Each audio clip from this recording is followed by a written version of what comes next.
Sim, daqui a pouco, mais um minuto, a gente começa aí fazendo a oração para te darmos início à palavra. Dando tempo para a gurizada chegar.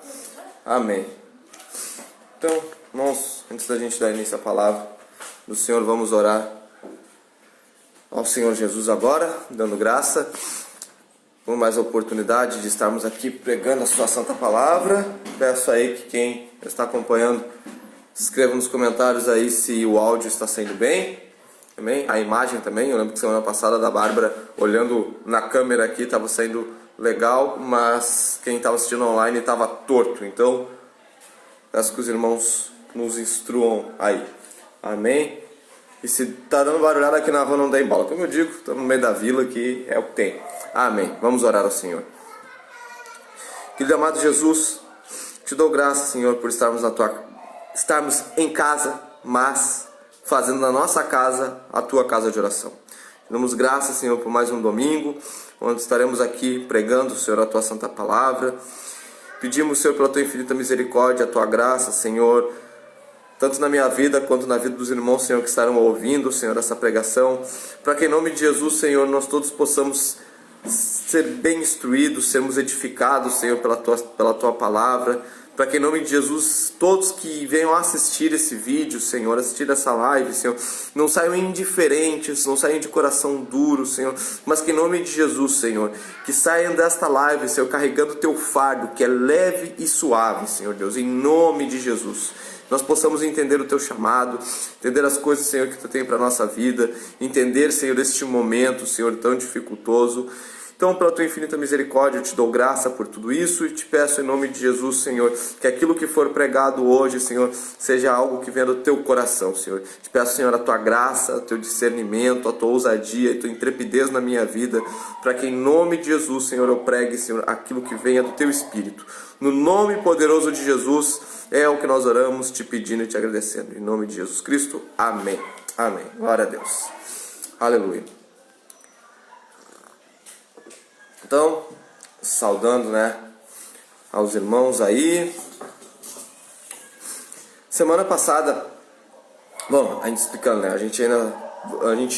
semana passada a Bárbara foi quem pregou a palavra, porque eu estava com aquela terrível dor de dente. Solucionei essa semana. E a gente está ainda nessa dificuldade de estarmos fazendo o culto online, por causa que a Prefeitura de Gravataí instruiu que a gente fizesse os cultos, que as igrejas em Gravataí fizessem os cultos somente com 30 pessoas e que tivesse o termômetro para testar. A nossa igreja não tem 30 pessoas, é uma comunidade bem pequena, mas a gente não tem o tal do termômetro e mesmo se tivesse, a gente conversou, paz aos irmãos que estão chegando, glória a Deus, aí Nene, irmã Silvia, e daí a gente chegou à conclusão, preocupação aos irmãos mais velhos, e também a saúde dos nossos pais, talvez que não vão no culto e coisa e tal, para que a gente não pegue nada, fique sem sintoma e passe adiante. Então a gente resolveu não ter os cultos presenciais por causa disso. Amém? Então, vamos dar início à palavra. Já orei aqui, vamos dar início à palavra. Na minha última pregação, sem ser semana passada, no domingo retrasado, eu falei sobre discernir os tempos do fim. Uma pregação bem legal, mostrando o exemplo ali que Jesus falou. Você sabe discernir pelo céu se vai chover ou não, mas você não sabe discernir os tempos que vocês vivem. Vocês não estão vendo aí o Messias na frente de vocês. E daí eu trouxe essa mensagem para os dias de hoje, que a gente vê toda essa epidemia, essa pandemia acontecendo, entre outras coisas, e a gente não entende, não percebe que isso são os sinais da volta de Cristo, E a gente sabe discernir tanta coisa hoje em dia e não sabe discernir que Cristo está voltando. Amém? Mas, algo muito, como eu tenho na minha última pregação, falei sobre discernir os tempos do fim, mas algo muito importante é discernir a nossa conduta. Por causa que muito fica obscuro na vida de alguns irmãos quando a gente ouve que a salvação não é pelas obras e sim pela graça. Daí a gente fica, então a nossa conduta, ela não importa? Não importa aquilo que eu faça para ir para o céu? Amém, não importa aquilo que tu faça. Mas dependendo de como a gente tem a nossa conduta, dependendo do que a gente está fazendo, a gente está mostrando em como a gente ama ou não ama a Deus.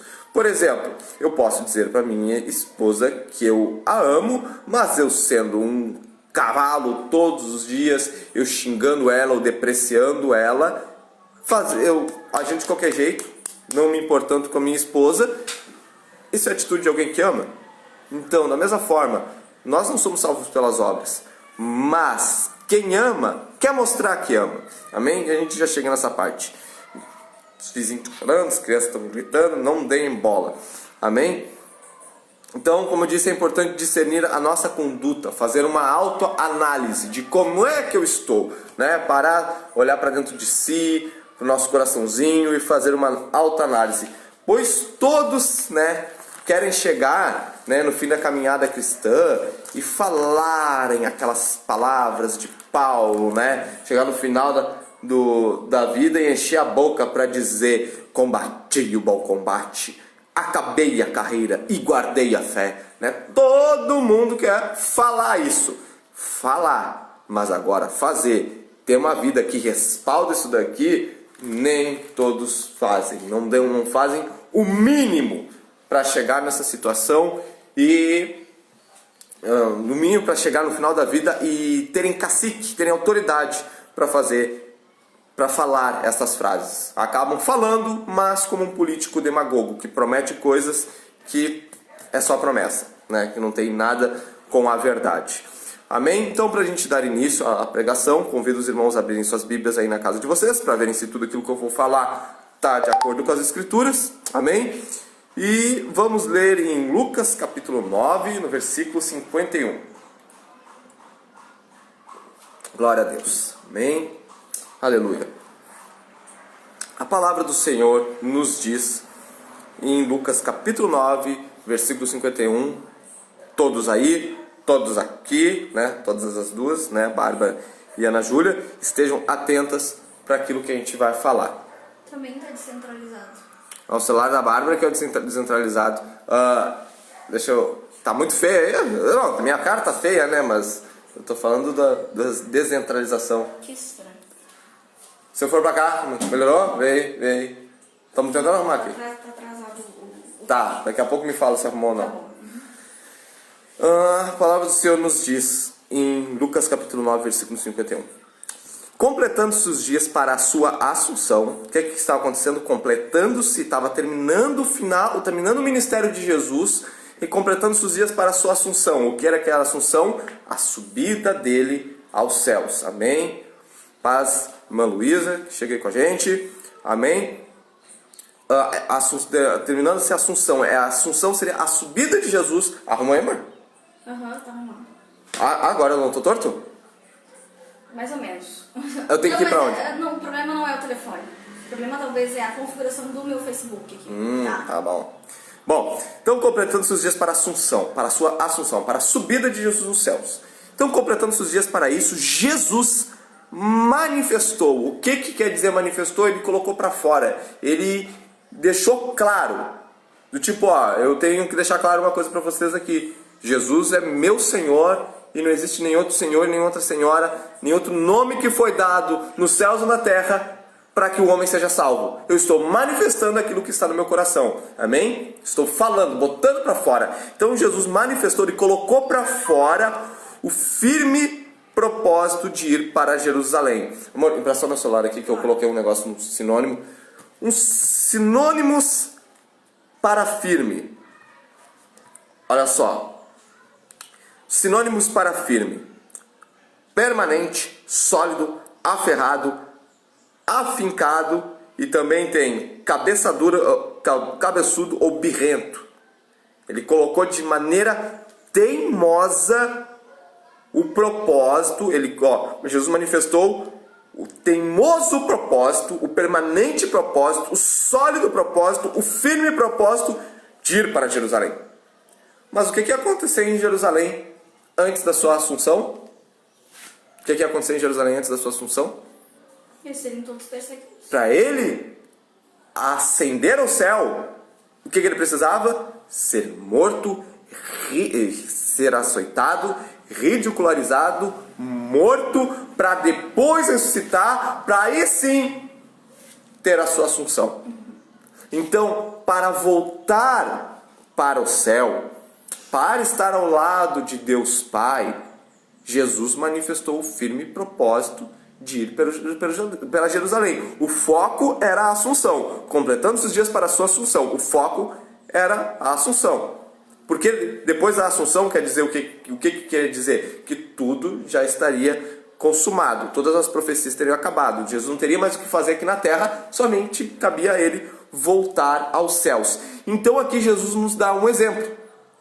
Porque Jesus tinha uma missão a cumprir. Nós também temos missões a cumprir. Seja a missão de testemunhar, todo cristão tem a missão de testemunhar o cristianismo, mas todo cristão também tem um ministério diferente um do outro. Amém? Uns são dados o pregar, outros são dados o pastoreio, o evangelismo, né? a música. Amém? Maneiras diferentes de trabalhar para o Senhor. Amém? E então nós todos temos uma missão.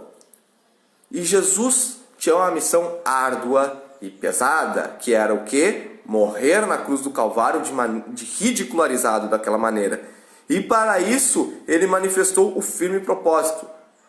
Nós temos que entender que nós vamos sofrer retaliações, aflições, ridicularizações da parte do mundo para com o nosso ministério, mas qual o exemplo que nós temos que ter? Manifestar o firme propósito de ir para algum lugar. Eu não sei para onde é que eu tenho que ir, para onde eu tenho que ir, mas Deus nos encarrega de cumprir o nosso propósito de algum lugar. Independente daquilo que aconteça, eu tenho que ir. Amém? E Jesus está nos dando esse exemplo.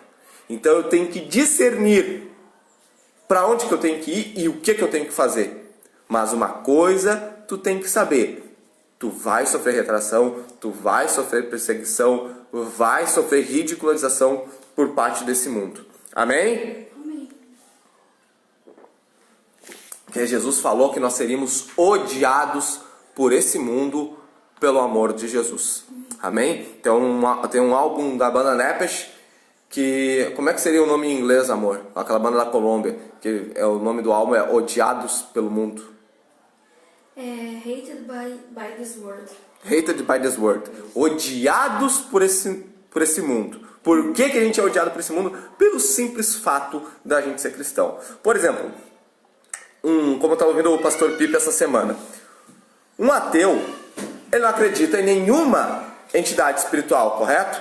Se o ateu não acredita em entidade espiritual, não acredita em Deus, ele não vai acreditar em Chucaveira, na Pombagira, ele não vai acreditar em Lúcifer, ele não vai acreditar em nada. Beleza? Mas a gente nunca viu um ateu tentando refutar o satanismo. A gente nunca viu um ateu tentando refutar o budismo. Nunca viu um ateu tentando refutar o espiritismo. O que o ateu sempre quer refutar? O cristianismo. Por quê? Porque o cristianismo que incomoda. O cristianismo, ele é o calcanhar de Aquiles desse mundo. É aquilo que mostra para o mundo quem eles são, para que eles servem, que realmente está no coração deles. A Bíblia é um espelho para o mundo de colocar, olha o quanto vocês são maus, ladrões, mau caráteres, quanto vocês têm que mudar. Por isso eles odeiam tanto o cristianismo, porque o cristianismo fala, não há nada que o homem possa fazer para ser salvo.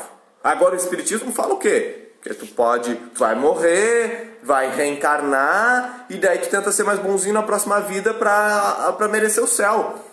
No islamismo, eles dizem que o número de coisas boas que tu faz, lá na região dos muçulmanos, que o número de coisas boas que tu faz tem que ser maior que as coisas que tu fez de ruim, daí tu vai pro céu. Mas a Bíblia fala assim, o cristianismo fala que não tem nada que tu faça, tu vai pro inferno, não adianta. A única coisa que nos desvia do quinto dos infernos, da condenação eterna, é o sangue de Cristo, é o sacrifício dele, amém? É o sacrifício vigário que ele fez na cruz do Calvário, onde ele pagou pelo meu pecado e pelo teu. E assim todo aquele que nele crê não perece, mas tem a vida eterna. Então, o que é necessário? Crer no Senhor Jesus, crer no seu chamado, e depois o Espírito Santo nos instruirá a manifestar o firme propósito de ir para o caminho que tu deve ir. Amém? Qual é o caminho que tu deve ir? Eu não sei, mas Deus, Ele coloca no nosso coração, de uma maneira ou de outra, Ele nos instrui, Ele nos fala, Ele nos dirige. E no meio desse caminho vai ter pedras, vai ser um caminho dificultuoso, tortuoso, e tu não tem mais nada o que fazer a não ser apenas manifestar o firme propósito de acabar essa carreira, porque foi o que Jesus fez e Jesus nos deu esse exemplo. Vamos ver como o apóstolo Paulo reagiu quando ele chegou nessa situação de colocar o firme propósito de ir para algum lugar, sendo que não tinha nada de bom reservado para ele. Vamos para Atos capítulo 20. Atos capítulo 20. Vamos ler a partir do versículo 20. Atos 20, versículo 20. A palavra do Senhor nos diz assim: sabeis que nada que útil seja, deixei de vos anunciar e ensinar publicamente e nas casas. Então sabeis que de tudo acerca do Evangelho e de útil que seja para vocês serem salvos, eu vos ensinei e não deixei de vos anunciar e ensinar, seja publicamente, na rua ou dentro das casas. O apóstolo Paulo não deixou de ensinar tudo aquilo acerca do Evangelho para as pessoas. Daí ele diz no 21, tenho declarado tanto aos judeus como aos gregos que devem se converter a Deus, arrepender-se e ter fé em nosso Senhor Jesus Cristo, porque é a única coisa que nos desvia da nossa condenação eterna. Ter a fé no Senhor Jesus Cristo, no seu sacrifício, e entender Jesus como Ele realmente é. Amém? O Jesus da Bíblia, não é o Jesus que o mundo quer pregar, o Jesus que a religião quer pregar, o Jesus que a política quer pregar. Amém? O Jesus paz e amor, não, é o Jesus da Bíblia. E agora compelido, o que é compelido? É levado, inspirado, levado pelo Espírito Santo, vou para Jerusalém, não sabendo que lá me há de acontecer. Então o apóstolo Paulo estava sendo levado para Jerusalém, instruído, compelido pelo Espírito Santo, e ele não sabia o que ia acontecer. Deus não revelou nada para ele? Não, ele não sabia o todo o que ia acontecer. Mas uma coisa Deus revelou para ele. E o que Deus revelou para ele? Versículo 23. Somente sei o que o Espírito Santo de cidade em cidade me revela, dizendo que me esperam prisões e tribulações. Então ele sabia como toda cidade acontecia, né? Eu somente sei que o Espírito Santo de cidade em cidade me revela, dizendo que me esperam prisões e tribulações. Ele não sabia se ia ganhar uma alma, ele não sabia se ia ganhar 2 ou almas, 5, 10 ou 1000 ou nenhuma. Ele só sabia, o Espírito Santo só falou para ele, tu vai sofrer perseguições e tribulações. O apóstolo Paulo não podia pegar e largar fora? Não, o Espírito Santo está me falando, eu vou sair fora.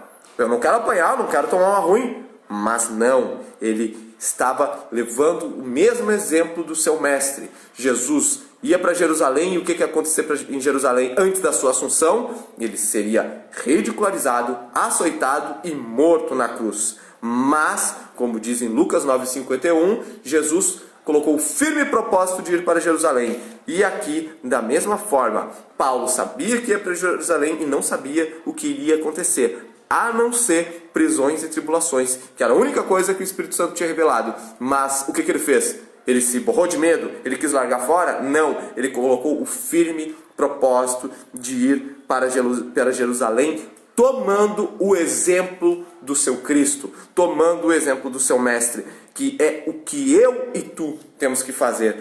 Henrique, mas Paulo era Paulo, Jesus era Jesus. Irmãos, Jesus era Jesus, com certeza, mas Paulo, ele era um homem de carne como eu, como tu. Então ele estava compelido às mesmas paixões carnais que eu e você. Mas, como a palavra do Senhor fala, que instruiu pelo próprio apóstolo Paulo, Deus não nos deixa sermos tentados além daquilo que nós possamos aguentar. Então, a gente sabe que nós podemos passar por cima de toda a tentação. Amém? Se nós pecamos em alguma tentação que nós fomos tentados, é porque nós cedemos. Porque junto com a tentação vem o escape de Deus. Amém? Então nunca seja sem vergonha a ponto de dizer, o diabo me fez cair. Não, o diabo pode ter colocado tentação na sua vida, mas quem caiu foi tu. Amém? Daí a gente pode pensar, mas como é que Paulo teve a coragem para ir para Jerusalém, sabendo que, não sabendo o que ia acontecer, se ia ter êxito no seu ministério, sabendo que só prisões e tribulações iriam acontecer? O que levou ele a fazer, fora o exemplo do seu mestre?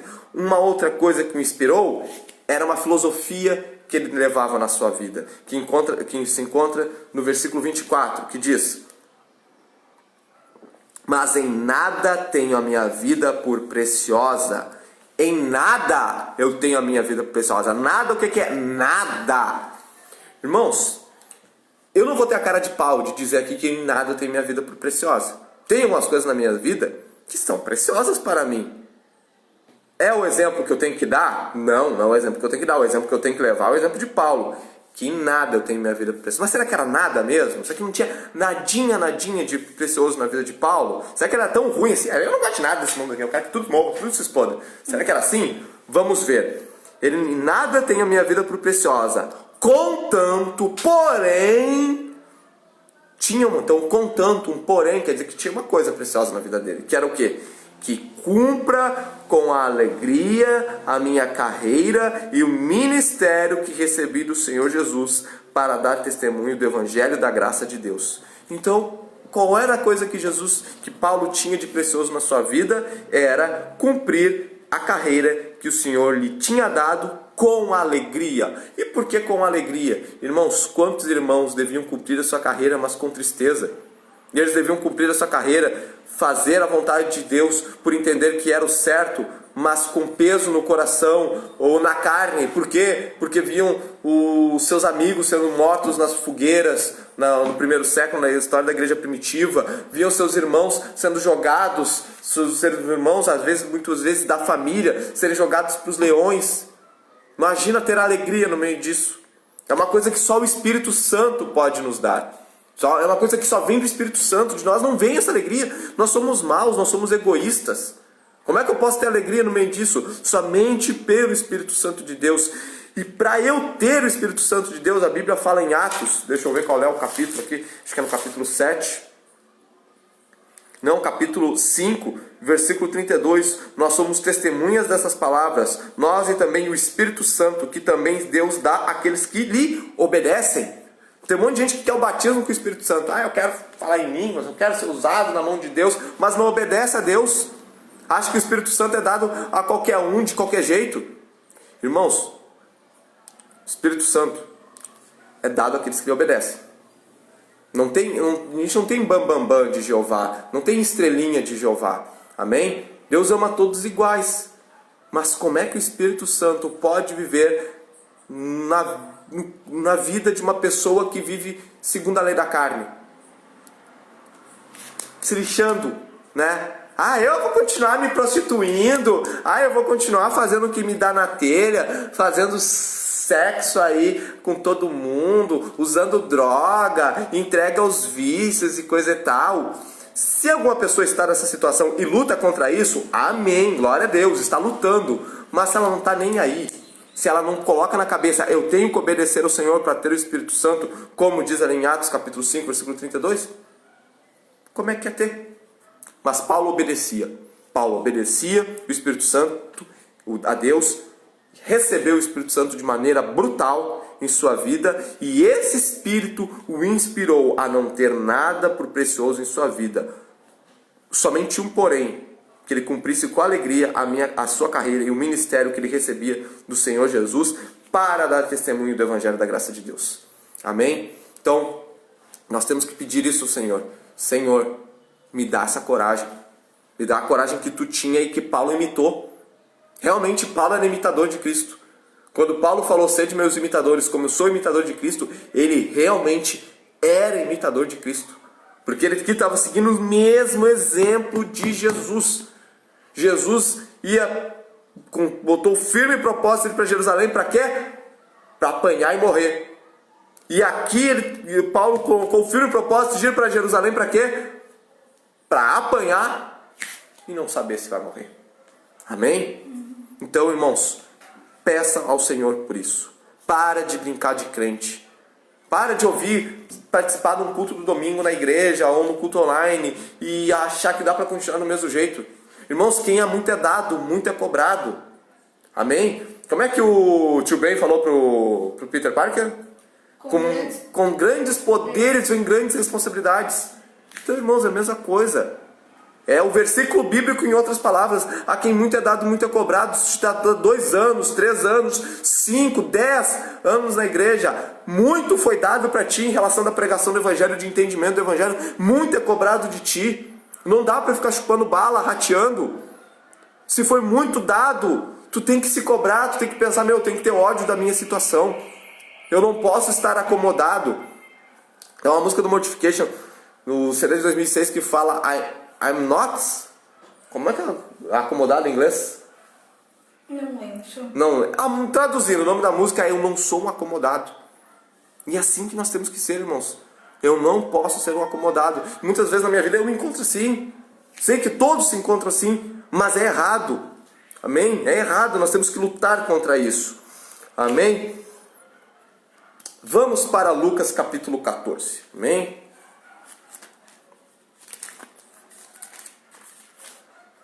Lucas capítulo 14, no versículo 25.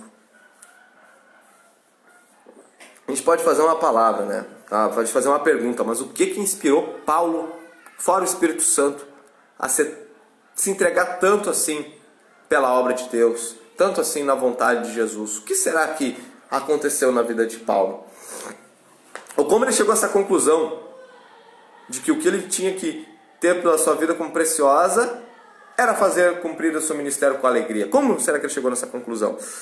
Lucas capítulo 14, versículo 25, nos diz assim: certa vez ia com ele grande multidão, voltando-se, disse-lhes: se alguém vier a mim e não aborrecer a seu pai, e mãe, e mulher, e filhos, e irmãos, e irmãs, e até mesmo a sua própria vida, não pode ser meu discípulo. Então aquele que não aborrecer o mundo, o restante das coisas, ou até mesmo a sua própria vida, o que é a sua própria carne, aquele que não lutar contra a sua vontade carnal de continuar se prostituindo, aquele que não lutar contra a vontade de continuar entregue aos vícios, não pode ser meu discípulo. Tu tem que lutar contra si mesmo, tu tem que aborrecer ao mundo e aborrecer a ti mesmo. Versículo 27, qualquer que não tomar a sua cruz e não vier após mim, não pode ser meu discípulo. O que era a cruz aqui? Hoje o que é para nós a cruz? É o símbolo de redenção. Mas aqui, o que era a cruz? Não dei bola para minha filha gritando. O que era a cruz aqui? A cruz era a cadeira elétrica. Era um símbolo de morte, era a sentença de morte. Aqui é como se nos dias de hoje Jesus estava falando assim: qualquer que não tomar a sua cadeira elétrica e vier após mim, não pode ser meu discípulo. Ué, o que quer dizer isso? Aquele que não tomar sua cadeira elétrica e não me seguir, aquele que não tomar a sua cruz, quer dizer, aquele que não morrer e me seguir, não é digno de mim. Então, irmãos, toma a tua cadeira elétrica, toma a tua injeção letal, morra para ti mesmo e viva para Cristo. Versículo 28. Se algum de vós está querendo edificar uma torre, não se assenta primeiro a fazer as contas dos gastos, para ver se tem com o que acabar? O que Jesus quis dizer com essa palavra? Jesus está nos levando a refletir nos gastos e perdas que teremos por escolher segui-lo. Então é isso. Jesus está nos levando a refletir, amém? Nos gastos e perdas que teremos por escolher em segui-lo, em seguir ao Senhor. Porque nós vamos perder muita coisa. Vamos perder muitos amigos. Vamos ter que nos dar as costas para muitos prazeres. Não tem esse negócio de manter-se no pecado. Nós morreremos pecadores, continuaremos pecando, mas o pecado tem que ser um acidente na vida do cristão. Não pode ser uma bandeira. Eu sou pecador e Jesus me ama. Não. Tu tem que dizer: eu sou pecador, Jesus me ama e eu odeio o pecado. Eu odeio o diabo. Eu odeio tudo aquilo que o mundo tem para mim.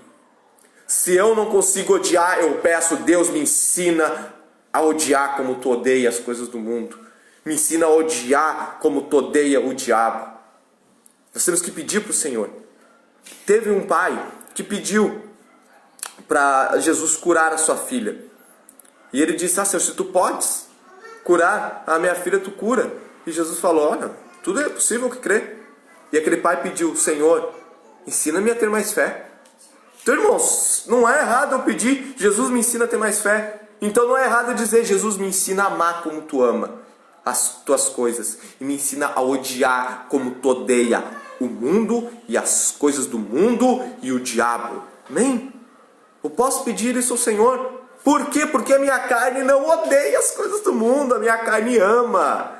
A minha carne quer as coisas do mundo, quer provar daquilo que é errado. Amém? Então eu tenho que pedir ao Senhor. O Senhor me dá essa graça. E com o Espírito Santo na minha vida, que me é dado pela obediência, como diz lá em Atos capítulo 5, do versículo 32, o Espírito Santo começa a me dar a vida de Cristo no meu corpo, no meu coração, no meu espírito. E com isso, eu, dia após dia, eu obedecendo, eu buscando, eu sou mais parecido com Cristo. Amém? Daí, a gente viu aqui, né? Que o cara tem que aborrecer toda a família, né, o pai, a mãe, o irmão, o mundo todo e a si mesmo, e morrer. E Jesus nos leva a refletir os gastos e perdas que a gente vai ter para escolher ele. Daí a gente pode perguntar, tá, mas o que eu ganho com isso? O que eu ganho com isso? Tem que ganhar alguma coisa, né? As igrejas da teologia da prosperidade, as igrejas neopentecostais prometem um monte de coisa. Ah, tu vem para Jesus, tu vai ser rico, tu vai ser próspero, tu vai ter um carro, tu vai ter uma casa, um bom emprego. Mas a Bíblia, o que a Bíblia diz que tu ganha com isso? Vamos para Mateus capítulo 13.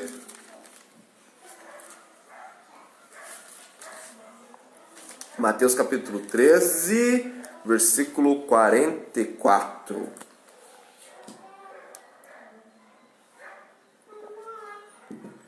Capítulo 13, versículo 44 nos diz: O reino dos céus é semelhante a um tesouro escondido num campo.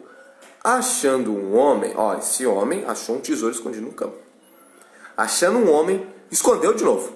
Ele achou o tesouro no campo, olhou para os lados e escondeu de novo. Viu se ninguém tinha olhado, escondeu de novo naquele campo. Então, em sua alegria, foi, vendeu tudo o que tinha e comprou aquele campo. Ele achou um tesouro, olhou para o lado, não tinha ninguém olhando, enterrou de novo o tesouro, saiu com alegria, vendeu tudo aquilo que ele tinha e foi e comprou aquele campo de volta. Por que ele comprou aquele campo? Só por causa daquele tesouro. Ele não contou para ninguém. Ele não contou para ninguém aquele tesouro que ele tinha achado. E ele gastou tudo. Aquele tesouro valia mais que tudo que ele tinha. E ele foi lá e comprou. Outro sim, o reino dos céus é semelhante a um comerciante que busca por pérolas. É o trabalho dele, buscar por pérolas, ser comerciante. E tendo encontrado uma pérola de grande valor, foi, vendeu tudo que tinha e a comprou.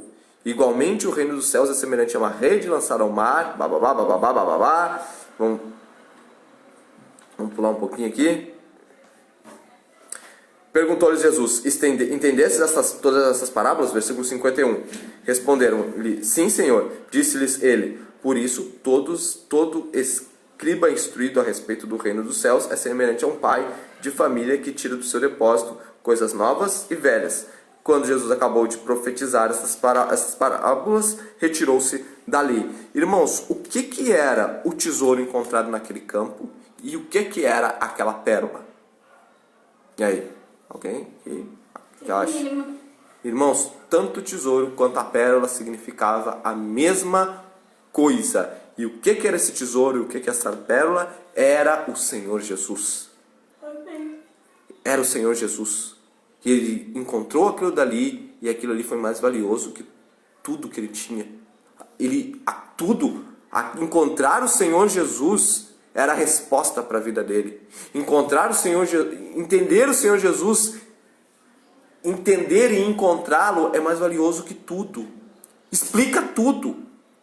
Eu, quando era pequeno, eu ficava pensando, na minha adolescência, eu ficava pensando assim, que qual é a moral da vida? Qual é o sentido da vida?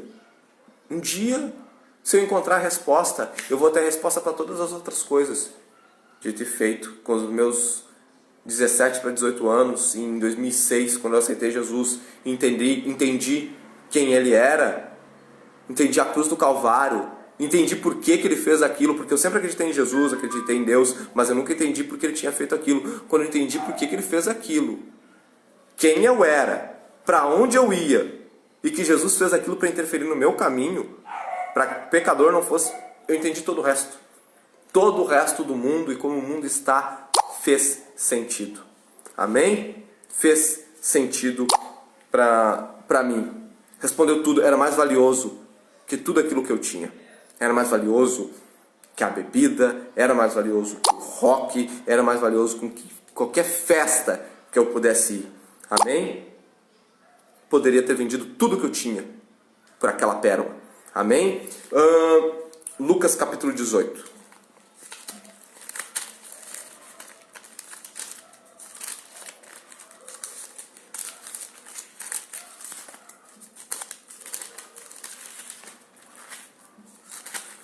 Deixa eu ver se ficou alguma coisa para trás aqui de novo. Eu devia ter lido. Não. Lucas capítulo 18, versículo 18 ao 22. Perguntou-lhe certo homem de posição: bom mestre, que hei de fazer para herdar a vida eterna? Respondeu-lhe, aqui a parábola não, a história do jovem rico. Respondeu-lhe Jesus: por que me chamas bom? Ninguém há bom senão um, que é Deus. Irmãos, isso aí que... Jesus não é Deus? Qual é a moral disso? Isso se explica em Filipenses capítulo 2, versículos 5 ao 7, que Jesus tomou a forma de servo e esvaziou-se de si mesmo. Amém? Por isso que Jesus usou esse palavreado. Sabes os mandamentos: não adulterarás, não matarás, não furtarás, não dirás falso testemunho, honra teu pai e tua mãe. Disse ele: todas essas coisas tenho observado desde a minha mocidade. Quando Jesus ouviu isto, disse-lhe: ainda te falta uma coisa. Vende tudo que tens, reparte-o com os pobres e terás um tesouro no céu. Depois vem e segue-me. Olha só, Jesus falou para o jovem rico fazer o que falava na parábola: vender tudo que tinha para depois seguir a Jesus. Para depois ele receber o quê? Seguir a Jesus. Vende tudo que tem, reparte com os pobres, terás um tesouro no céu. Depois vem e segue-me. Então a gente viu na parábola um cara que encontrou tesouro num terreno, guardou o tesouro sem ninguém olhar, viu que ninguém tinha olhado, vendeu tudo que tinha para comprar aquele terreno, mas ele não se importava com o terreno, ele só se importava com o tesouro.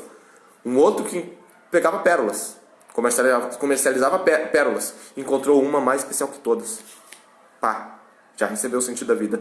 Tanto aquele tesouro, tanto quanto aquela pérola, simbolizava Cristo, que é mais importante que todo o resto. Tem uma música do Tony Kate que diz bem assim, que Jesus, ele é a joia dos céus. Amém? E aqui na história do jovem rico, a gente vê Jesus falando para o jovem rico fazer literalmente o que dizia na parábola: vender tudo o que tinha para aí sim seguir a Jesus. Então, a pergunta foi, que eu fiz no começo: e o que ganhamos com isto? De fazer aquela relação, refletir nos gastos e perdas que eu vou ter e ver que, eu vou ter que aborrecer minha mãe, aborrecer meu pai, meus irmãos, minhas irmãs, o mundo e aborrecer a mim mesmo. Mas o que eu ganho com isto? Então a gente vê pela parábola em Mateus capítulo 13 e pela história do jovem rico em Lucas capítulo 18, versículo 18 ao 22, que Jesus, ele não ofereceu nada mais além dele próprio. O que tu tem a ganhar? Jesus Cristo na tua vida. Amém. Amém? Ele é a resposta para todas as coisas. Amém? Quando tu achar que não, uma vez eu vi uma foto, não lembro se era uma foto ou um vídeo, que era de um morador de rua, que ele tinha um pratinho de comida que ele recebeu naquele dia, uma marmitazinha colocada na frente, e ele estava na rua, uma calçada, com aquela marmita, ele ajoelhado na frente daquela marmita e orando, agradecendo por aquele alimento. É isso. Não precisa de mais nada. Ele poderia passar pelo desconforto, do frio, da fome, mas ele entendeu que tudo aquilo que ele tinha e que vinha de especial era de Jesus, era do Senhor, um morador de rua. Quantos estão em mansões, acham que não precisam de mais nada e não conseguem orar por um prato de comida, não conseguem ser gratos por aquilo. Então, muitas vezes essas coisas, não que seja errado ter, mas muitas vezes essas coisas cegam as pessoas e as pessoas não conseguem olhar para aquilo que realmente interessa. O que aquele mendigo provavelmente viu que realmente interessava? Era render graças ao Senhor Jesus. Render graças ao Senhor dos Exércitos, aquele que está sobre todas as coisas. Amém? Amém. Então, como é que eu faço para manter o meu firme propósito de ir para Jerusalém, para apanhar, para sofrer retaliação, para sofrer prisões? Como é que eu faço firme propósito se eu sei que eu vou apanhar? É entendendo quem Jesus é na tua vida. Para entender quem Jesus é na tua vida, primeiro tu tem que entender quem é tu. E quem é tu? Pecador. O salário do pecado é a morte, é o que diz em Romanos 6:23. E em Romanos 3:23 diz que todos pecaram e destituídos estão da glória de Deus. Tu é condenado ao inferno. Não tem nada que tu possa fazer. Tu vai para o inferno se Jesus não interferir na tua história.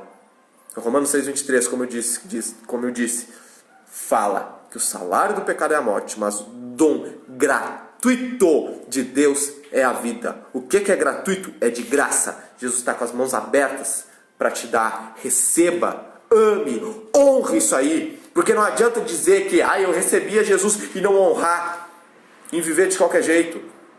Uma coisa, irmãos, é tu ratear, bater o pé na quina da mesa, falar um palavrão, fazer alguma coisa sem querer.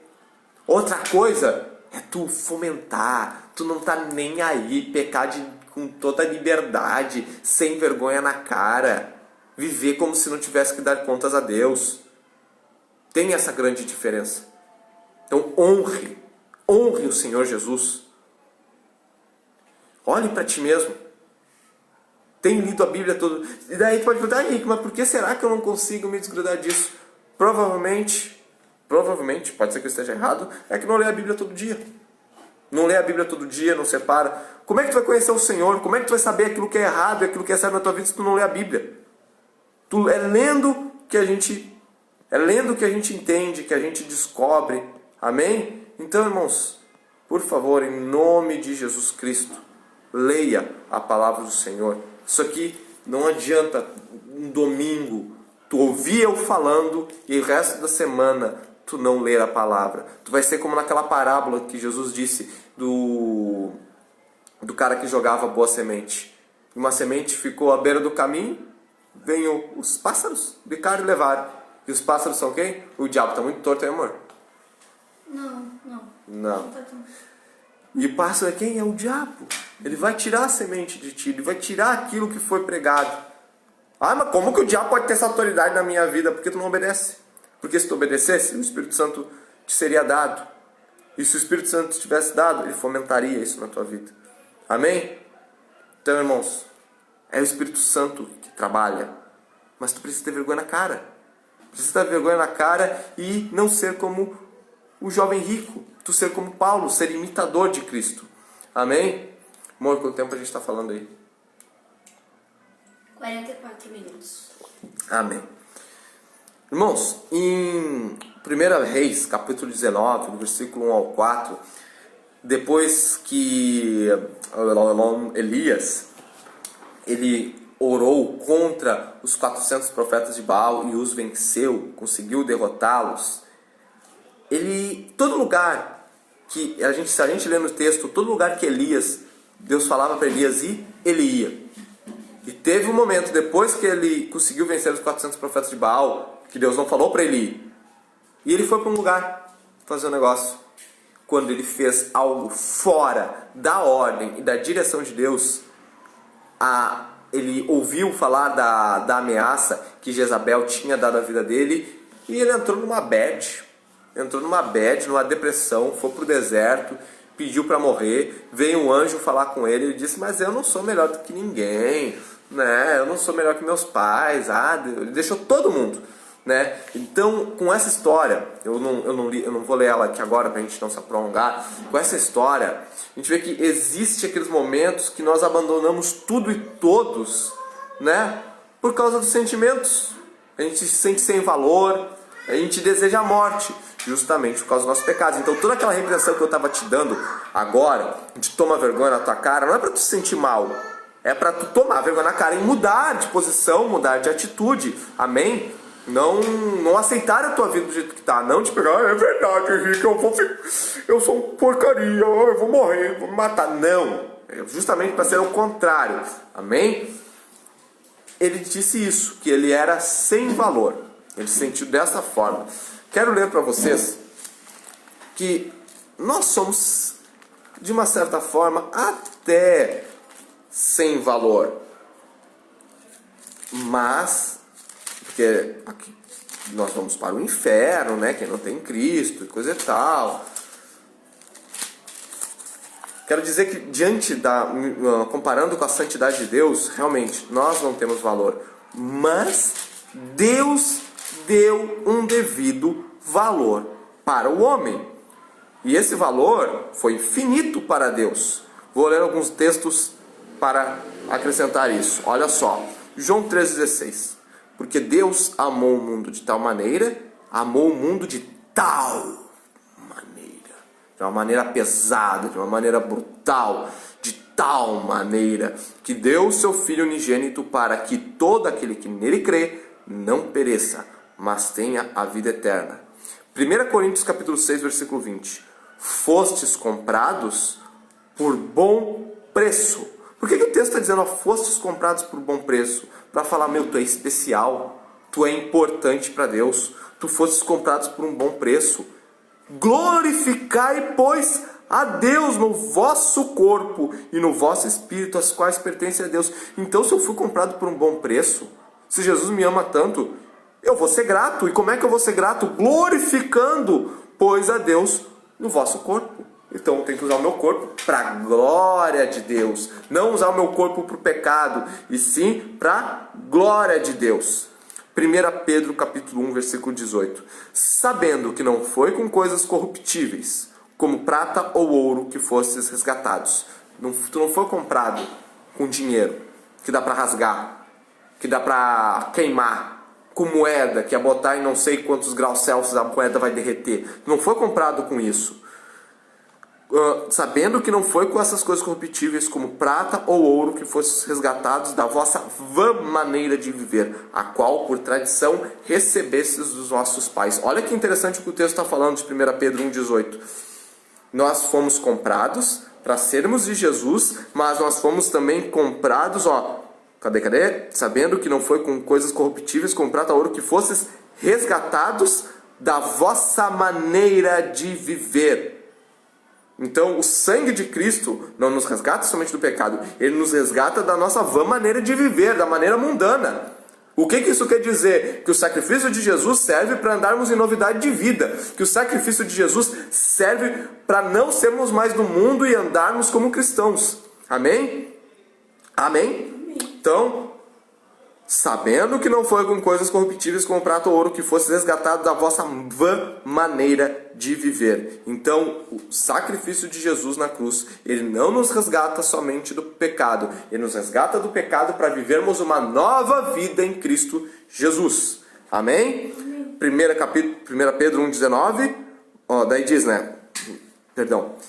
vou ler do 18 ao 19. Sabendo que não foi com coisas corruptíveis como prata ou ouro que fosse resgatados da vossa vã maneira de viver, a qual por tradição recebestes dos vossos pais. Não fui comprado com prata ou ouro. Fui comprado com o quê? Versículo 19.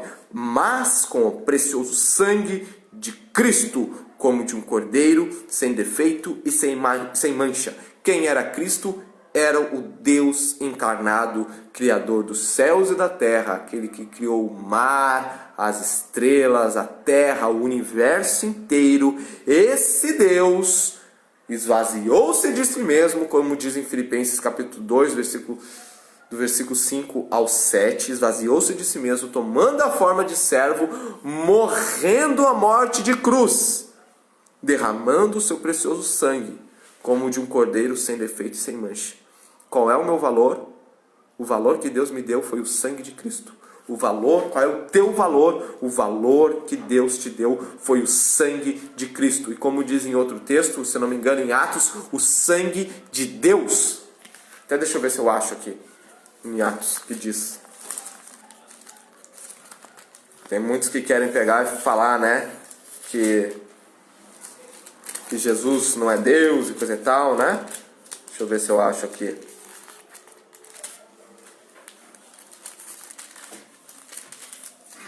Aqui.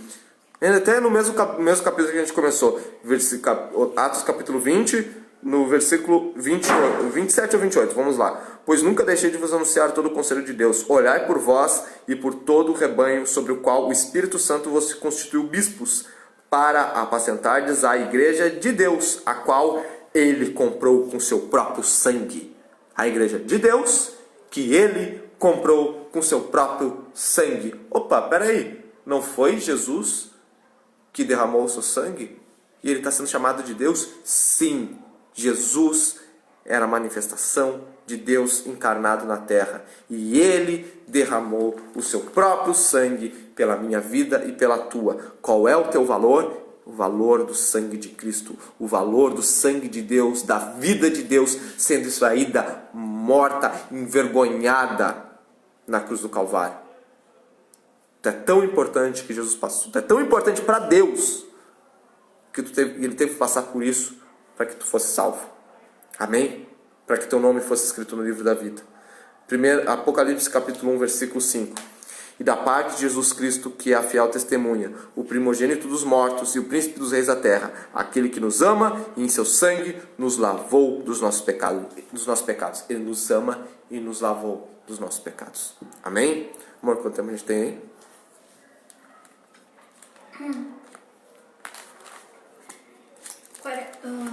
46 minutos. Tá.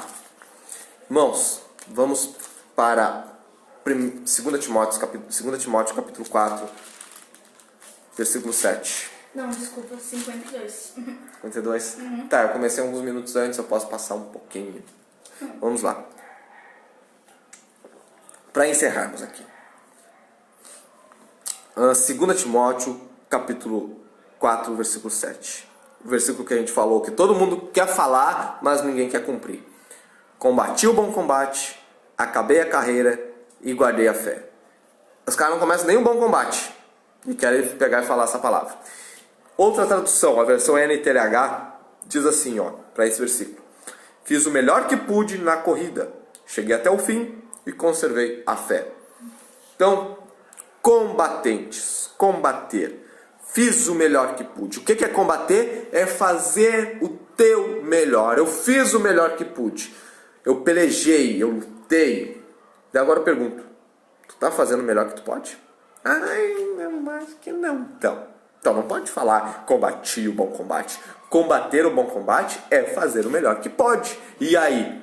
Você está fazendo o melhor que pode? Não está fazendo até agora? Comece hoje. Isso serve para mim e para ti. Combata o bom combate, faça o melhor que tu pode. Deus, ele não manda ninguém para a guerra desarmado. Estamos numa guerra constante contra o mundo, contra Satanás e contra nós mesmos. Ele não nos manda para uma guerra desarmada. Nós já vamos ler quais são as suas armas. Amém? E olha só, Paulo, é tão inspirador essas palavras, né? Combati o bom combate. Acabei a carreira e guardei a fé. É tão inspirador, né? Você sabe onde é que Paulo escreveu essa carta? Perguntaram a Júlia, sabe onde Paulo escreveu essa carta? Na cadeia. Ele escreveu essa carta na cadeia. Ele estava preso em Roma, no corredor da morte. Porque logo ele seria julgado e provavelmente ele seria morto. E ele foi. E como é que foi essa morte? Um machado ou uma espada na cabeça. E ele estava ali, combati o bom combate, acabei a carreira e guardei a fé. Fiz o melhor que pude na corrida, cheguei até o fim e conservei a fé. Então, irmãos, combater. Em 1 João capítulo 3, versículo 8, diz que Jesus se manifestou para destruir as obras do diabo. E nós viemos para cumprir as obras de Jesus. Então, nós temos que destruir as obras do diabo também. E o diabo, qual é a vantagem que o diabo tem? Qual a vantagem que o diabo tem? Vou dizer uma que vem na cabeça. Eu e tu, a gente dorme. O diabo, ele não dorme. O diabo não descansa. Ele não descansa. Aquilo que ele puder fazer ou inventar para te parar, para te derrubar, ele vai fazer. Mas, contudo, Deus não nos manda desarmados para a guerra. Em 2 Coríntios, capítulo 10, versículo 4, diz assim: pois embora andando na carne, não militamos segundo a carne. As armas da nossa milícia não são carnais, mas sim poderosas em Deus para a destruição das fortalezas. Amém? Quais fortalezas? Fortalezas espirituais do diabo. E uma fortaleza é feita para quê? Para não ser derrubada, para não ser destruída. Então uma fortaleza não é facilmente derrubada, não é facilmente destruída. Mas a autoridade e o poder que Deus nos dá, as armas que Deus nos dá é para derrubarmos essas fortalezas do diabo. Amém? Então, fortaleza é algo humanamente são impossíveis de destruí-las, mas nossas armas são poderosas em Deus para destruí-las. Amém? Daí diz na segunda parte do versículo: acabei a carreira, ou cumpri a carreira, né?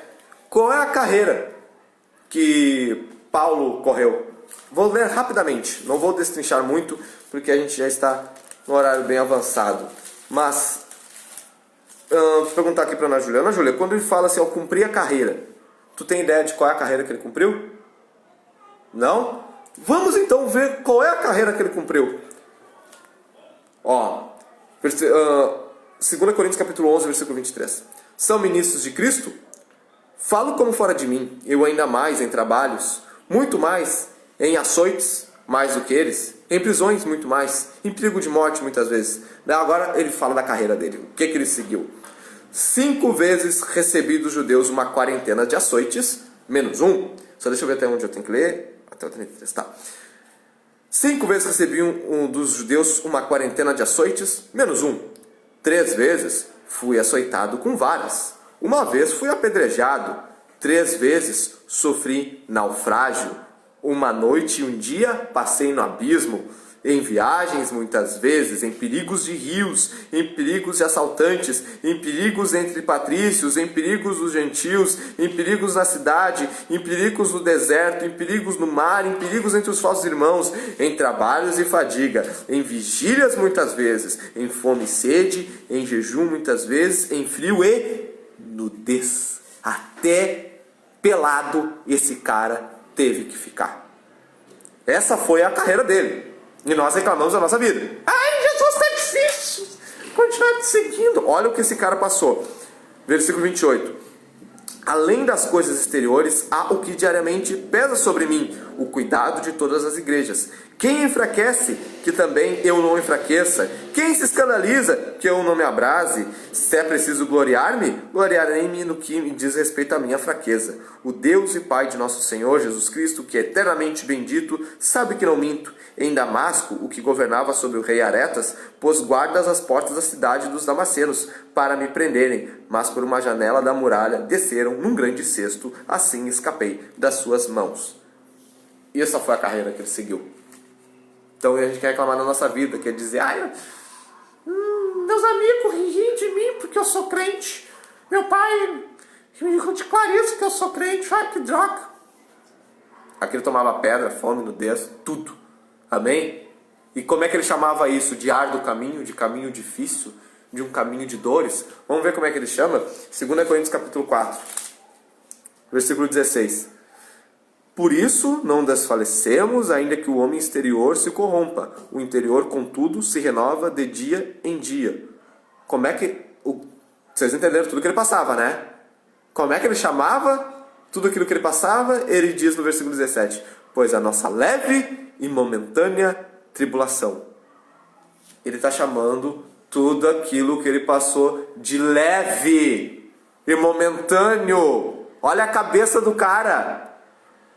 É alguém que entendeu a glória de Cristo, é alguém que entendeu o peso da preciosidade de Cristo, que Cristo era muito mais valoroso do que toda aquela dor, do que toda aquela vergonha, toda a fome e nudez que ele passava. Pô, tu acha que eu vou me importar com esses açoites? Tu acha que eu vou me importar com essas pedradas? Com essas cadeias? Com esses caras querendo bater? Tu acha que eu vou me importar com isso aí? Mas Cristo é muito mais valoroso que isso. Isso é leve e momentâneo perto daquilo que eu ainda tenho para ter. Ele entendeu que ele ganhou $1 milhão. E esse $1 milhão era Jesus. Ele entendeu que ele ia para o céu sem merecer. Ele ia entender que ia receber um salário sem trabalhar. Amém? Ele entendeu que ia receber o maior de todos os prêmios sem ser merecedor. Amém? Por quê? Ele entendeu. E quando ele entendeu isso, ele chegou à conclusão: isso que eu passo é leve e momentâneo. Pois a nossa leve e momentânea tribulação produz para nós eterno peso de glória, acima de toda comparação.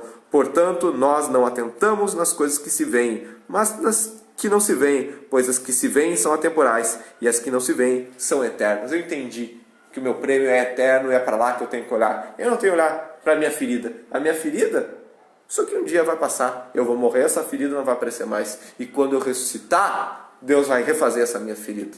Amém? Amém. Então, tá, e se eu quiser só amar Jesus? Uma pergunta que a gente pode fazer e não passar por isso de missão.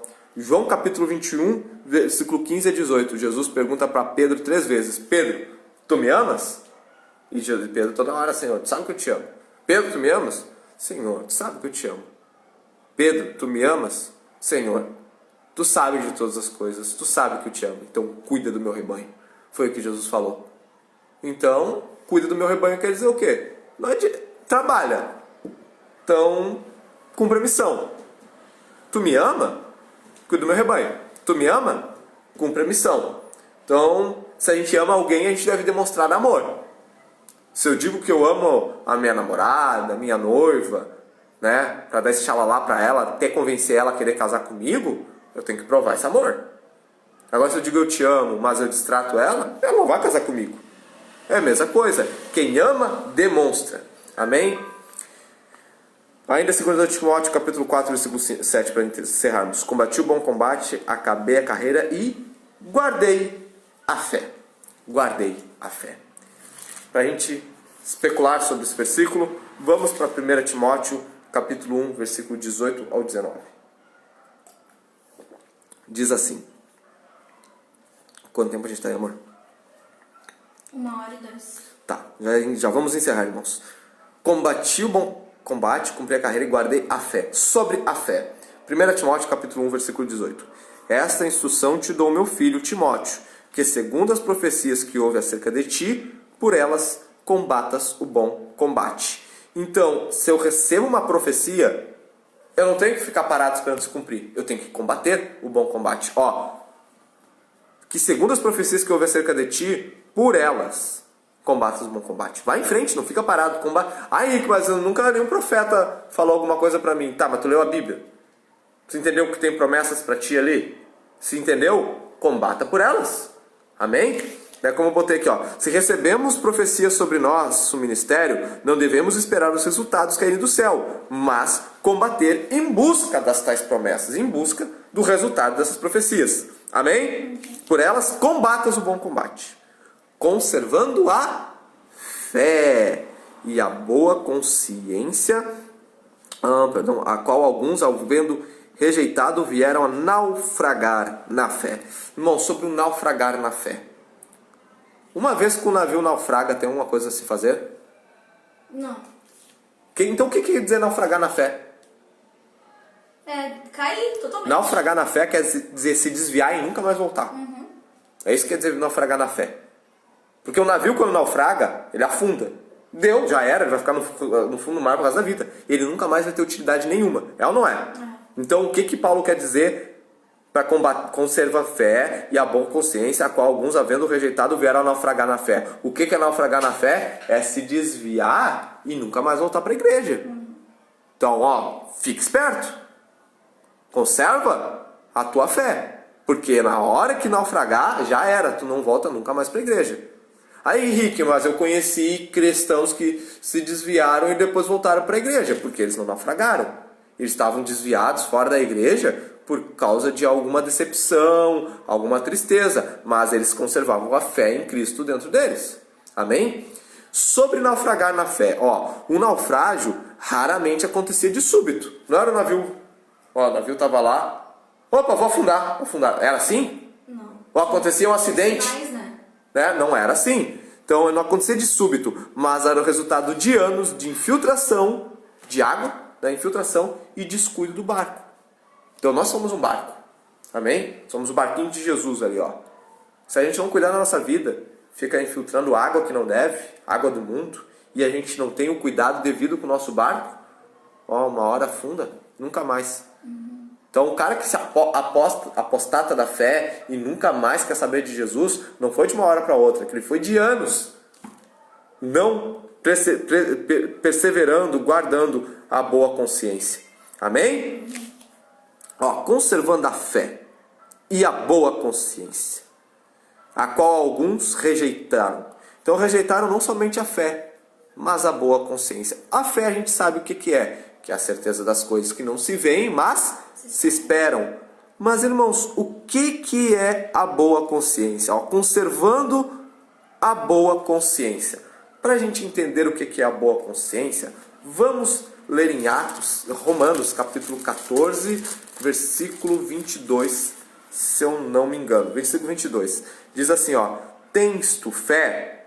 Tena em ti mesmo diante de Deus? Bem-aventurado aquele que não se condena naquilo que aprova. Então, o que é a boa consciência? É aquele que não se condena naquilo que se aprova. Mas aquele que tem dúvidas, se come, está condenado. Porque o que come por fé, porque não come por fé, e tudo que não provém da fé é pecado. O que isso quer dizer? Tem dois tipos de crentes muitas vezes. Aquele em que tudo é pecado, né? É pecado ter cabelo comprido, é pecado a mulher usar a calça, é pecado a mulher se maquiar, tudo é pecado. E tem aquele que não é nada é pecado. Porque a gente vive pela graça, meu. Pode fumar um cigarrinho de maconha, pode tirar uma cocaína, pode encher os cornos de cachaça, pode trair a mulher, pode fazer sexo fora do casamento. Antes do casamento também. A gente é salvo pela graça, não tem que se importar. Eu não sou salvo por obras, eu posso fazer tudo. Que eu sou salvo pela graça. Então tem esses dois extremos. Aquele que tudo é pecado e aquele em que tudo pode. Os dois estão errados. E a boa consciência, o que é? É a medida certa do cristianismo. É aquilo que eu for fazer ser por fé. O que é por fé? Aquilo que eu for fazer, a Bíblia não condenar ou o meu coração. Porque tem coisas que a Bíblia se cala, ela não fala se é pecado ou não, e eu não sei se eu tenho que cumprir ou não. Se eu posso fazer ou não. E o que a Bíblia nos fala sobre isso? Tens tu fé? Tena a ti mesmo diante de Deus? Bem-aventurado é aquele que não se condena naquilo que aprova. Aquilo que eu vou aprovar, eu não posso ter nada, que eu vou aprovar na minha vida de conduta, eu não posso ter nenhum respaldo na Bíblia para que me condene. E eu também não posso ter nenhum respaldo que não condene. Amém? Mas aquele que... Eu acho que me embaralhei um pouco, mas vou voltar aqui. Mas aquele que tem dúvidas, se come, está condenado, porque não come por fé, e tudo que não provém da fé é pecado. Por exemplo, vou dar um exemplo. A Bíblia não fala que a mulher tem que usar só calça, ou não fala que a mulher tem que usar, que a mulher pode usar calça e saia, ou que a mulher pode usar só saia. A Bíblia não fala isso. E como é que funciona na cabeça, por exemplo, de uma irmã que está numa igreja de usos e costumes? Acaba indo para uma igreja que não tem usos e costumes. Ela não tem paz no coração em usar calça, mas ela quer congregar ali. O que ela tem que fazer? Ela tem que passar por cima daquilo que está na cabeça dela, é bobagem, usar calça assim mesmo? E ficar com o coração perturbado? Não. Por causa que aquilo ali ela não está fazendo por fé. Se a fé dela naquele momento diz que ela só pode usar a saia, ela usa a saia para não se condenar. Bem-aventurado aquele que não se condena naquilo que aprova. Então, se ela diz que alguma coisa ela pode fazer, mas dentro do seu coração aquilo a condena, ela não tem que fazer. Daí, ela vai ficar usando saia por causa da vida? Se ela não se aprovar, se a mente dela não ficar bem naquilo, vai usar. Mas se com o tempo ela entender pela luz da palavra, a revelação do Senhor, que não tem nada a ver, ela pode usar calça de boa. Dei esse exemplo, irmãos, para explicar o que é a boa consciência. Amém? Então, irmãos, conserve a fé e a boa consciência. O que é a boa consciência? É o equilíbrio. Eu posso escutar música secular? A Bíblia não diz que não pode. A Bíblia não fala que pode e nem que não pode. Então, o que eu vou fazer? Eu não sinto paz no coração de escutar música que não é cristã. Eu escuto. Eu acho que é bobagem. Se a Bíblia não fala que é pecado, então não é pecado. Então escuta. Mas se a música fala em prostituição, em drogas, daí não escuta. Porque essa música é pecado. Vocês entenderam? Isso é o equilíbrio. Amém? A moderação cristã que nós temos que carregar na nossa vida. Amém? Então, irmãos, conserve a fé e a boa consciência, para que não venha a naufragar na fé. Porque depois que naufragou na fé, já era. Não se tem mais o que fazer. Amém?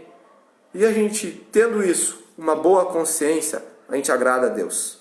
Porque a gente está daí, quando eu tenho uma boa consciência e tudo aquilo que eu estou fazendo não está sendo desaprovado no meu coração, quer dizer o quê? Que eu estou vivendo para a glória de Deus. E isso é muito bom, irmãos. A gente poder comer, beber, estar com os amigos, sem o meu coração condenar, eu estou entendendo que isso é para a glória de Deus. Deus, obrigado por viver para a tua glória. Eu vou estar glorificando a Deus, porque eu não estarei vivendo de uma maneira que o meu coração, segundo a palavra de Deus, desaprova. Amém? Isso dificilmente vai me fazer naufragar na fé. Mas agora eu vivo uma vida que se diz cristã, mas longe das pessoas, longe dos olhos dos outros, eu vivo em coisas que meu coração desaprova, que não é por fé, eu estou deixando a água infiltrar. Eu não estou cuidando devidamente desse barco, e ele vai naufragar. Se eu estou vivendo desse jeito, eu não estou tendo o firme propósito de ir para Jerusalém. Amém? Então, irmãos, em nome de Jesus, faça isso. E para tu fazer isso, ter essa boa consciência, somente conhecendo a Escritura, lendo a palavra todos os dias, pedindo o Espírito Santo discernimento, lendo, aprendendo, e no momento que tu lê e aprender, obedeça. Assim o Espírito Santo lhe será dado. Amém? Então, em nome de Jesus, irmãos, não vou me estender mais, por causa que a gente já passou um pouco do horário. Meu café já está frio. E é isso que eu queria trazer para nós hoje. Amém? Então, irmãos, que nós saibamos discernir a nossa conduta. E que a nossa conduta seja dessa maneira, com fé e boa consciência. Porque daí no final nós vamos poder dizer: fiz o melhor que pude na corrida. Cheguei até o fim e conservei a fé. Amém? Vamos orar, irmãos. Querido Jesus, eu te agradeço por essa palavra, por tua instrução. Te agradeço, Senhor, por se revelar a nós, Senhor, pelo teu amor. Te agradeço, Senhor, por ser essa joia escondida no campo. Te agradeço por ser essa pérola mais preciosa que todas as pérolas. Te agradeço por ser a joia do céu que se revelaste, Senhor, entre os homens. Te agradeço por ser o sacrifício vivo, Senhor, o sacrifício de Deus, o Cordeiro de Deus, que foi morto, derramado seu sangue, Senhor, pelos nossos pecados. Meu muito obrigado, Jesus. Eu te louvo, te agradeço por nos amar, por nos resgatar, por nos justificar, Senhor, dos nossos pecados. Que em nome de Jesus seja agora essa palavra que foi pregada, finque nos corações dos irmãos, para que em nome de Jesus nós possamos verdadeiramente discernir a nossa conduta, para que nós possamos verdadeiramente ter o firme propósito de cumprir a nossa carreira, de ir para Jerusalém, de cumprir a tua missão, independente daquilo que iremos perder, independente daquilo que iremos nos envergonhar, independente daquilo que nós, no intelecto humano, nós perderemos. Que em nome de Jesus, Senhor, a gente pese todas as coisas e a gente entenda que tu é mais valoroso que todo o resto. Para que em nome de Jesus a gente viva a nossa vida somente por ti e por tua causa. Meu muito obrigado, Jesus. Toda a honra e toda a glória ao Senhor dos Exércitos. Toda a honra e toda a glória ao Cordeiro de Deus. Obrigado, Senhor Jesus. Toda a honra e toda a glória a ti, Jesus. Aleluia. Glória a Deus. Amém, Jesus. Glórias a Deus. Irmãos queridos, Meu muito obrigado aos irmãos aí que nos acompanharam até aqui, aos irmãos da creche, aos irmãos de outras congregações que nos acompanharam. Que Deus abençoe grandemente a tua vida, que Deus te dê uma semana de bênção, uma semana de vitória, e continuaremos aí na brecha pelo Senhor, na brecha com o Senhor, na intercessão, né? Sendo a luz do mundo e sal da terra, né? Por causa que se tem alguma coisa... Como é que...